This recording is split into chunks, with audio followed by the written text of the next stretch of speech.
नमस्कार दोस्तों, एक बार पुनः आप सभी का हार्दिक स्वागत है आप सभी के अपने YouTube channel being a best teacher पे। आज हम बीएड सेकेंड ईयर के लिए मोस्ट इम्पॉर्टेंट क्वेश्चंस डिस्कस करेंगे for subject understanding disciplines and subjects and 100% guaranteed question रहेंगे आपके अपकमिंग एग्जाम के लिए। और मैं आपको बता दूं, आंसर्स का पीडीएफ चाहे आपको इंग्लिश मीडियम में चाहिए हो या हिंदी में, मैंने लिंक दे दिया है वीडियो के डिस्क्रिप्शन बॉक्स में। आप वहां से जो है परचेज कर सकते हैं। पेड पीडीएफ है 125 रुपीज़ का। बाकी अगर आप कुछ पूछना चाहते हैं तो हमें व्हाट्सएप के माध्यम से बिल्कुल पूछ सकते हैं। बाकी ये है क्रैश कोर्स, सबसे ज़्यादा हेल्प करेगा आपको। एंड मैं आपको बता दूं, ये थोड़ा टेक्निकल सब्जेक्ट है, इसको क्लासेस के माध्यम से आप समझते हो तो आपके लिए ज़्यादा इजी रहेगा। और सबसे ज़्यादा रीअपियर भी स्टूडेंट्स की इसी सब्जेक्ट में लगती है। छोटा सब्जेक्ट लगता है कि 40 नंबर का ही तो है, पर टेढ़ा सब्जेक्ट बोलते हैं वो है। तो ये थोड़ा ध्यान रखना, थोड़े एक्स्ट्रा एफर्ट्स रिक्वायर्ड होंगे। 40 नंबर के हिसाब से मैंने भी क्वेश्चन ज़्यादा डाले हैं इसमें, और मुझे पता है ये चीज़ मैंने ज़्यादा डाले है, पर इस सब्जेक्ट में मैं भी रिस्क नहीं ले सकती, क्योंकि मैं एक चीज़ आपको जो गारंटी लेके दे रही हूँ, तो मेरे लिए रिस्पॉन्सिबिलिटी है यहाँ पे एक बड़ी, कि वो क्वेश्चंस आपको दूँ जो एग्ज़ाम में आ सकते हैं। तो मैंने लगभग 12-13 क्वेश्चन इस सब्जेक्ट में डाले हैं, और वो सारे करने आपके लिए महत्वपूर्ण होंगे। छोड़ोगे तो अपने रिस्क पे छोड़ना क्वेश्चंस को, ठीक है। चलो, first is, what do you mean by academic discipline? Describe the nature and importance of academic discipline. अगर यहाँ पे पूछता है कि भाई डिसिप्लिन क्या होता है, एकेडमिक वर्ड ना हो तो भी मतलब है एकेडमिक डिसिप्लिन। यहाँ वो अनुशासन वाली डिसिप्लिन की बात ही इस सब्जेक्ट में नहीं हो रही है कहीं पे भी, ठीक है। इवन बुक्स में भी लिखा हुआ है अनुशासन वाला डिसिप्लिन, मुझे पता नहीं क्यों लिखा है।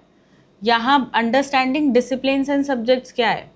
देखो, स्कूल में सब्जेक्ट्स बोल देते हैं, ठीक है, और एक उन सब्जेक्ट्स का बेसिकली एक जो एरिया होता है उसे हम जो है डिसिप्लिन बोल देते हैं। जैसे कि ह्यूमैनिटीज़, कॉमर्स, अब कॉमर्स के अंदर भी सब्जेक्ट होते हैं, ह्यूमैनिटीज़ के अंदर भी होते हैं, ठीक है।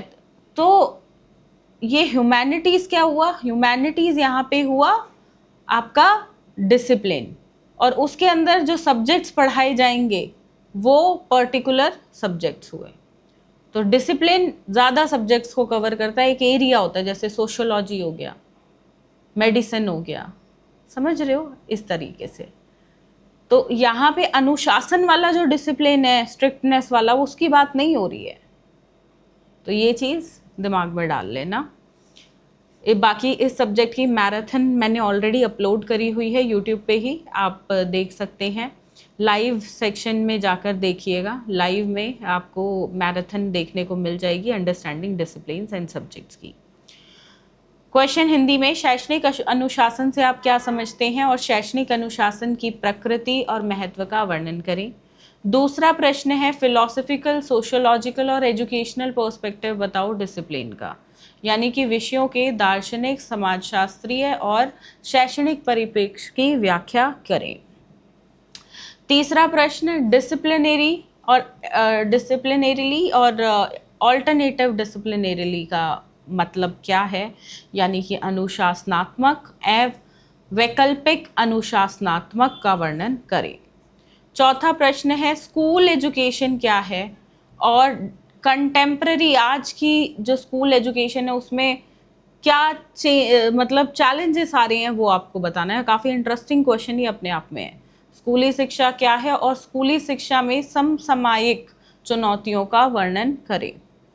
पांचवा प्रश्न, ये काफ़ी बार पूछा गया है, मॉनिटरिंग और evaluation are helpful in the development of the school, इसको इलैबोरेट करो। निगरानी एवं मूल्यांकन विद्यालय के विकास में कैसे सहायक होते हैं, ये आपको विस्तृत रूप से बताना है। छठा प्रश्न, what do you know about text book and work books, describe their importance.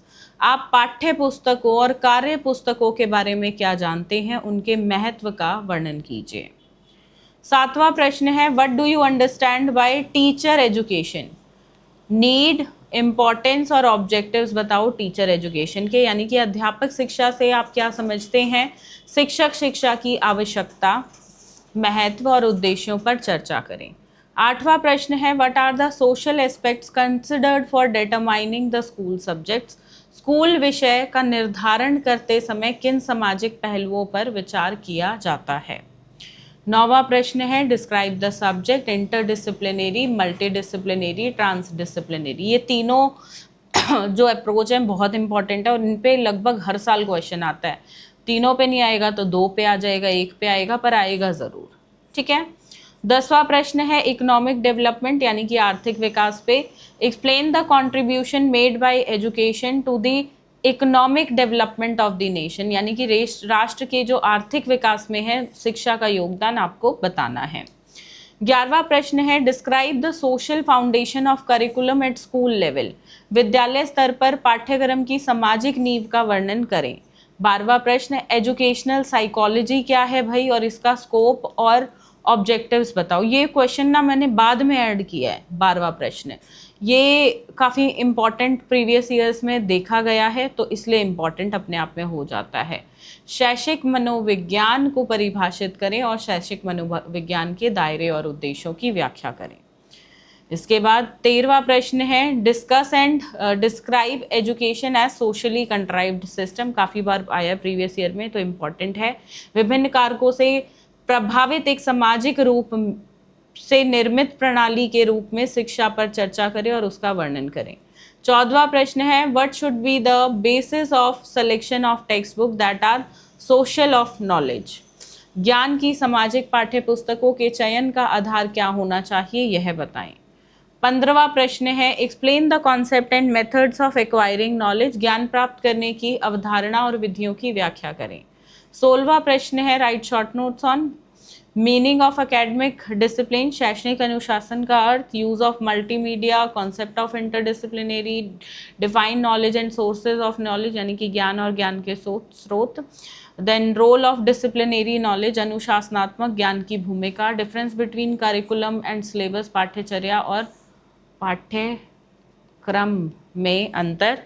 और कई बार देखो सिलेबस को विषय वस्तु भी बोला जाता है और करिकुलम को पाठ्यक्रम बोल दिया जाता है। तो विषय वस्तु और पाठ्यक्रम में अंतर बताओ। क्वेश्चन में हिंदी में ये भी देखने को मिल सकता है। ठीक है, तो थोड़ा आप इंग्लिश में रेफर करना करिकुलम और सिलेबस वर्ड को कि कहना क्या चाह रहे हैं। Emerging dimensions of school and teacher education, school और शिक्षक शिक्षा के उभरते आयाम। Role of monitoring and evaluation in school development, विद्यालय विकास में निगरानी और मूल्यांकन की भूमिका। थोड़े ज़्यादा ही क्वेश्चंस हैं, 16 क्वेश्चंस डाले हुए हैं तो आप देख सकते हो। वैसे मैं 40 मार्क्स के पेपर में कभी 16 क्वेश्चंस नहीं देती हूँ, पर इस सब्जेक्ट को मतलब मैं चांस नहीं ले सकती कि मेरे किसी भी बच्चे की रीअपियर आए जो मेरे साथ जुड़ा है। तो मैं आपको बोलूँगी ये 16 क्वेश्चन है ना, कितने हैं, 16 क्वेश्चंस है, 15 क्वेश्चंस हैं वैसे तो। ठीक है, 15 क्वेश्चंस आपके लॉन्ग वाले हैं। ठीक है, इनमें से 13 कर लीजिएगा कोई भी जो आपको पसंद आए। और जो 16th नंबर क्वेश्चन है ये करना ही करना है क्योंकि ये शॉर्ट के हिसाब से है। बाकी ऐसा नहीं है 16th नंबर क्वेश्चन से ही सारे मतलब दोनों शॉर्ट क्वेश्चंस आएंगे। जो 16 नंबर की हम प्रिपरेशन करते हैं वहाँ से भी आ जाते हैं। ठीक है, पूरा क्वेश्चन ना पूछ के एक टुकड़ा पूछ लिया जाता है, एज अ पार्ट कोई आ जाता है, समझ रहे हो, ऐसे मिक्स मैच होता है। तो this is the subject understanding disciplines and subjects. Marathon देखे बिना मत जाना एग्ज़ाम में। और ये मेरा सब्जेक्ट है जो मैं अपने कॉलेज में बीएड में पढ़ाती हूँ। दिस इज़ माई सब्जेक्ट, मतलब I can say very proudly that I am the expert of this subject. तो आप इस सब्जेक्ट के लिए मेरी मैराथन देखना, मेरी गारंटी है एक भी चीज़ ऐसी नहीं होगी जो आपको समझ नहीं आएगी। आपको पूरा सब्जेक्ट समझ आ जाएगा आसान तरीके से, वरना चाहे बुक से नोट से इसको कितना भी पढ़ते रहो नहीं आएगा। इस सब्जेक्ट के लिए ज़रूरत है लेक्चर्स की। तो मैराथन देखो, मैं कमेंट सेक्शन में पिन कर रही हूँ मैराथन को, पूरी मैराथन को देखो। टाइम कम हो तो 2x प्ले कर लेना, ठीक है, सजेशन रहेगा, थोड़ा 2x प्ले कर लेना। अपना हेडफोन लगाओ या स्पीकर पे डालो, कोने में जाके अपने घर में चुपचाप पढ़ो। जितनी देर की मैराथन, अभी मुझे ध्यान भी नहीं, 1.5 या 2 घंटे की मैराथन होगी ज़्यादा से ज़्यादा। इसमें मेरी गारंटी है सिलेबस आसानी से पूरा कंप्लीट, तो सिर्फ ये कर लो। बाकी अब मिलेंगे नेक्स्ट सब्जेक्ट के मोस्ट इंपॉर्टेंट क्वेश्चंस को करेंगे डिस्कस। तब तक के लिए अपना ध्यान रखो, सभी अपनों का ध्यान रखो। धन्यवाद। जय हिंद।